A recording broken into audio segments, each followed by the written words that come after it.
Do you think that there is also a need for such schools in the U.S.? That Yes. they will be good role models for other schools here? I think they are just one of the very best role models I ever saw for private schools. Americans look after their own, which pretty much means that they take care of themselves. And I think that the model that shows that you have a responsibility for other people, those that were poor cannot afford to do that. If they've got the talent and the ability, the skills that will enable them to compete in a school that's like that and to do well, we need to provide for them. We need to find a way that all of us are involved in it. And did you have a chance to get into conversations with the teachers of these schools? Yes, I did. Some of the times I was trying to talk a little bit with the art teachers, because in one of the schools I went through, there were 3 or 4 different art classes. I think I have a picture someplace of 3 art teachers all side by side, which was incredible because most of the schools I went to didn't even have art anymore. And if we did, we had one teacher probably for the whole school that did art. That was very impressive to me. And I talked a little bit with them. We also had another opportunity with a music teacher, I think, to talk a little bit and to do some things.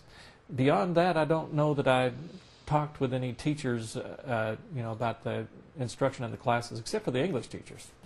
The English teachers that sometimes would sit with us while we were eating and translate and try to help a little bit with conversations. And what are things that you were mentioning for the characters of those art teachers or English teachers that you see?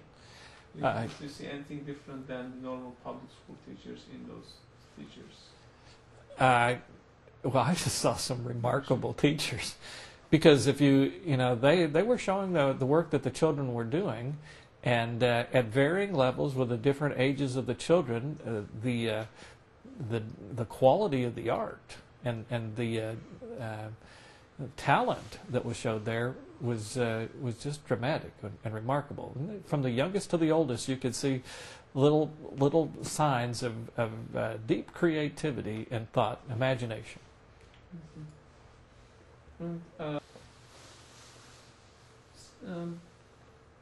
Unfortunately, a few days ago, a French newspaper, François, published a caricature about Prophet Muhammad, peace upon him, depicting him as a bomb, which created a big disappointment in the Muslim world. What's your reaction about that? Well, I think it's deeply offensive, and it's insensitive to make depictions and portrayals and things like that of people, of someone like Muhammad, another religious leader or whatever it is like that. It's the very least I could say is it's in poor taste. If I can explain American thoughts on this, our concern in terms of freedom of press and speech is such that we endure, though we're deeply offended, we endure offensive things like that to make sure that those that are offended by what we might say our convictions, our beliefs, our faith, to make sure we still have an opportunity that we can speak if it's offensive to other people. And the history for my own group of Baptists is they threw us in jail, didn't want us to speak. So we were concerned about that freedom of the press and freedom of speech and assembly. They wouldn't let us get together and have a worship service in a home. They'd come and arrest them and take them and throw them in jail in the early days in this country for Baptists that wanted to worship, because it wasn't the authorized faith. So we endure those kinds of things to make sure we have an opportunity that we can speak freely about the things that are most important and deepest to our faith. And at the same time, we do everything we can to counteract whenever somebody does something that offensive.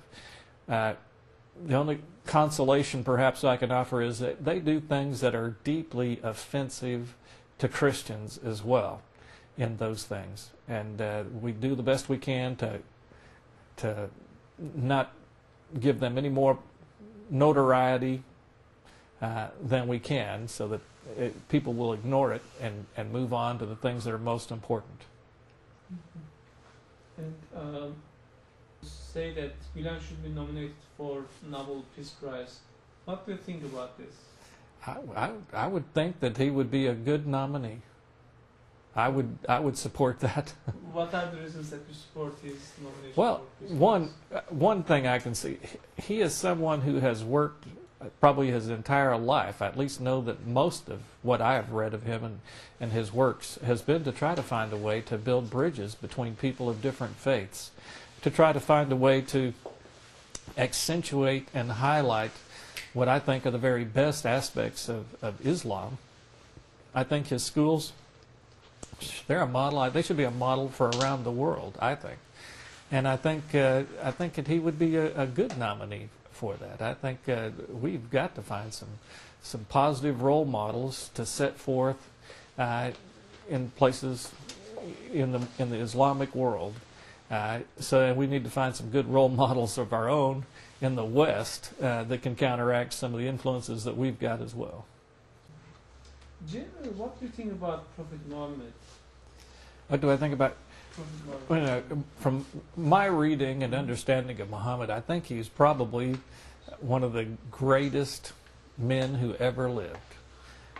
Far and away, I think he has had a deeper influence on history. Many times, people would say that that's a more deep influence and profound influence than that of Jesus. I do believe that Muhammad was a prophet. I do believe that there are some common faith that we have with each other. Obviously, as a Christian, there are some things that I accept that Muhammad didn't accept, so we have our differences on that. But I respect the faith, and I respect what he has done to unify Islamic faith, and actually, I think bring the understanding of many people around the world and direct them toward the God of Abraham.